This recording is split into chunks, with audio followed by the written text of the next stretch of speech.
पुराने जमाने की यह कहानी बहुत ही दिलचस्प और बड़ी सीख देने वाली है। उस जमाने में राजाओं का राज हुआ करता था। भिन्न भिन्न प्रकार के राजा हुआ करते थे और विभिन्न प्रकार की उनकी आदतें हुआ करती थीं। एक राजा ऐसे थे जिन्होंने अपने लोगों को यह कहकर रखा था कि अगर वो किसी की तारीफ में वाह कह दे तो उस व्यक्ति को इनाम में 1000 सोना मोहरे दे दी जाए। हालांकि यह राजा इतनी आसानी से किसी की बातों से या काम से प्रभावित नहीं होता था, इसलिए उसके आदमियों को कभी किसी को सोना मोहरे देने की नौबत आई ही नहीं। एक बार राजा अपने आदमियों के साथ शिकार करने के लिए जंगल जा रहा था। बीच सफर में एक बूढ़े आदमी का घर आया। राजा ने देखा कि वह बूढ़ा आदमी उम्र में 90 साल से भी ज्यादा का लग रहा है। उसके हाथ पैर कांप रहे हैं, फिर भी वह बड़ी मेहनत से एक फल देने वाला पेड़ का पौधा अपने घर के बगीचे में लगा रहा था। राजा को उस बूढ़े आदमी को ऐसा करते देख बहुत आश्चर्य हुआ।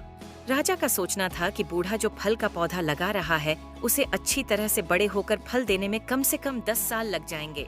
बूढ़े आदमी की हालत देखकर लगता था कि वह शायद ही 1-2 साल और निकाल पाएगा। फिर बूढ़ा आदमी क्यों इतनी मेहनत और तकलीफ उठा रहा है? राजा अपने आदमियों के साथ उन्हें के पास पहुंचा और उसने यही प्रश्न बूढ़े से किया। तो बूढ़े ने कहा, महाराज, अगर यही सोच मेरे दादा परदादा रखते तो आप मेरे बगीचे के इन कई पेड़ों को, जो वह मेरी उम्र के थे तब लगा कर गए थे, शायद यहाँ नहीं देख पाते और न ही मुझे उनसे फल खाने के लिए मिलते। जैसे मेरे दादा परदादा ने मेरे बारे में सोचकर उन पौधों को लगाया था, मैं भी अपने बच्चे और बच्चों के बच्चों को ध्यान में रखकर इस पौधे को लगा रहा हूँ। मेरे पूर्वजों ने उनका फर्ज अदा किया था, अब मैं मेरा फर्ज अदा कर रहा हूँ। राजा ने जैसे ही बूढ़े आदमी के विचार सुने तो उसके मुंह से वाह निकल गया। राजा के आदमियों ने राजा के मुंह से वाह शब्द सुनते ही उस बूढ़े आदमी को 1000 सोना मोहरों की थैली इनाम के रूप में दे दी। 1000 सोना मोहरे पाकर बूढ़ा आदमी बहुत खुश हो गया और उसने कहा कि देखिए महाराज, आप कहते थे कि यह पौधा मुझे शायद फल नहीं दे पाएगा, लेकिन इस पौधे ने तो मुझे आज ही सोना मोहरों के रूप में फल दे दिया।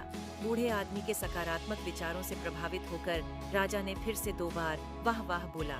राजा के आदमियों को तो आदेश के अनुसार हर वह शब्द के लिए 1000 सोना मोहरे देनी थी, इसलिए उन्होंने बूढ़े आदमी को 2000 सोना मोहरे और दे दी। फिर से इतनी सारी सोना मोहरे पाकर बूढ़े आदमी ने खुशी से कहा कि महाराज, मैंने तो सिर्फ सुना था कि कुछ राजा दयालु और बड़े दिल वाले होते हैं, लेकिन मेरी इतनी उम्र हो गई फिर भी कभी देखा नहीं था। लेकिन आज पहली बार आपको देखा तो उस बात पर विश्वास हो गया।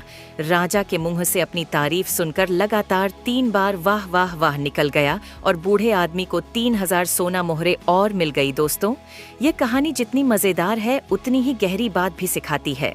ये कहानी हमें सिखाती है कि हर काम सिर्फ अपने मतलब के लिए नहीं करना चाहिए। जब हम कोई काम निस्वार्थ भाव से करते हैं या दूसरों का भला करने के लिए करते हैं तो उसका फल भी हमें जरूर और जल्दी मिलता है। इसलिए दोस्तों, निस्वार्थ बनो और भलाई करते रहो।